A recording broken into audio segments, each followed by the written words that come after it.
The issue or the topic is the challenges of ex-offenders re-entering free world or free society.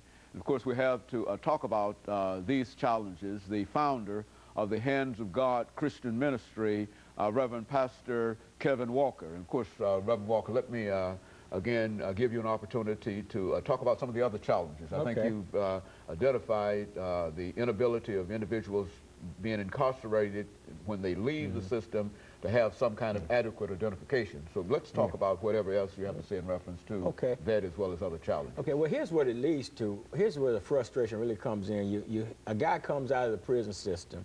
He doesn't have any identification. Okay, now chances are you don't have any clothing or anything like that. Now, places like Salvation Army and some other places may give you a clothing voucher.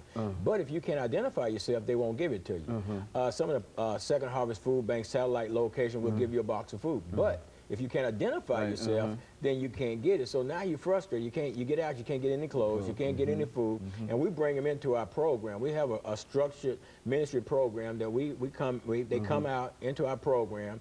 They're mandated by the parole system that they stay there a minimum of 90 days, and we try to help them to get back into the flow. So if you don't have clothes to wear, you don't have food to eat, and then if you don't have ID, then you can't meet the requirements of the INS form they have to fill out in order for you to be hired on a job. So now you're frustrated.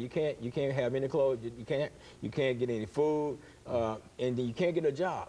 And at the same time, at some point, you know, our first weekend is at no cost, but at some point, then your program fees start to build.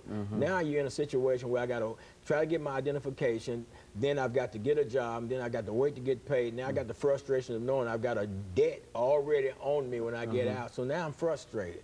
And a lot of people will revert back if you don't have that structure for them to help them to keep pushing forward in that situation. Well, you know, again, I guess the only thing I can say about that is that it's just curious and it's strange that as interested as the state ought to be that every individual have some kind of identification. Absolutely. To allow these individuals to have, I think that's probably an oversight on the part of many people. Well, I guess, Dr. Haney, because there's no rationale, no, it's not. And it's hard to find a motive for it. Right, because you can walk around the prison system for 5, 10, 15, 20 years with identification, and then the day you come out the door, they take the ID from you. It's kind of like, okay, nobody needs to know who you are when you come out, but we need to know who you are while you're in here.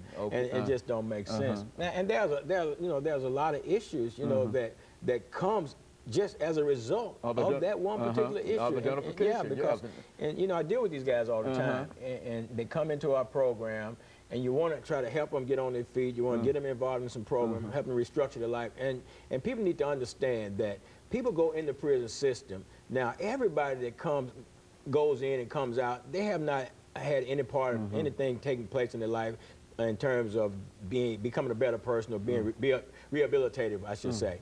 But then you got those individuals that really want to change their lives. But then if you create frustration for them coming out the door, then you are increasing their chances of being reincarcerated back in the system. And another thing, Dr. Haney, I hate to switch gears, but it's another thing that's on me, and that is the parole system that's in place now, and some of the criteria that they use to determine whether or not an individual will be paroled back into society. I mean, you got a situation where you take an individual, and I know one guy personally, I met the parole board with a guy named Reginald Williams. Met the parole board with him, man, this guy, man, he's on work release, he's working. I mean, he's in position himself to be able to, in the process of going into business for himself. You know, he's gone through the cosmetology school, he's a licensed professional barber. As a matter of fact, he's my personal barber.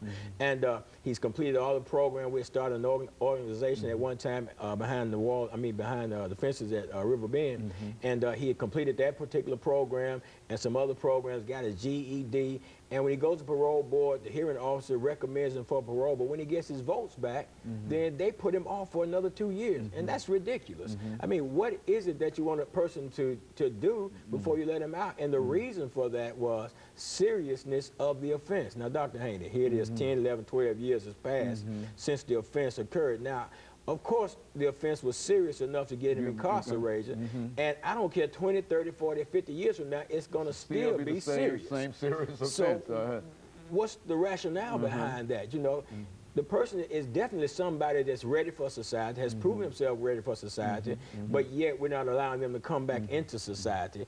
And the signal needs to be changed. You know, we take the individual, we follow them from the crime scene through the courtroom scene, all the way through to the gates of the prison system, and then from there we drop them off. Nobody is interested in the individual that gets in the system, develops themselves while in the system, has made a determination to be someone other than they were when they went in. Nobody cares about that individual.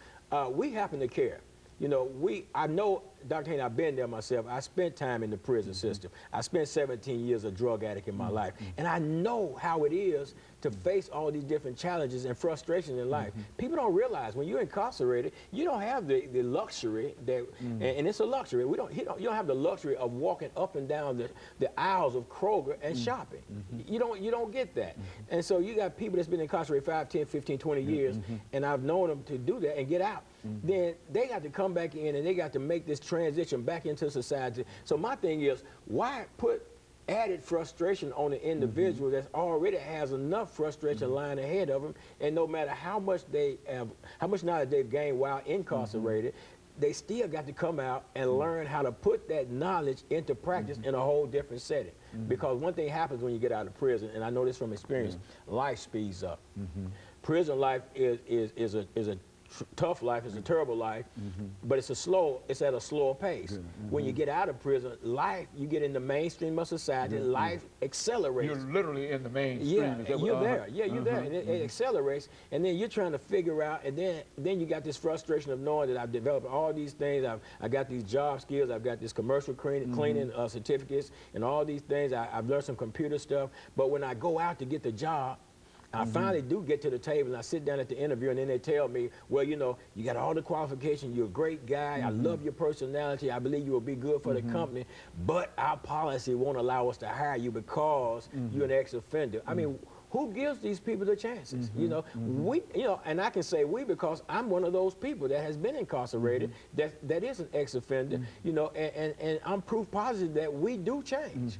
But who's the individual? Who's the company owner? Who's the individual that gives these individuals the chance when they come out to prove that they are changed people and that they can fit into our society? In other words, there is no rehabilitation effort, any rehabilitation belief under that kind of system. Is that what we're saying? The current system that we have in place under Quentin White, I think they're doing more things now toward programs. Okay, and of course, let me take this break, and we'll be back following this very, very short commercial break.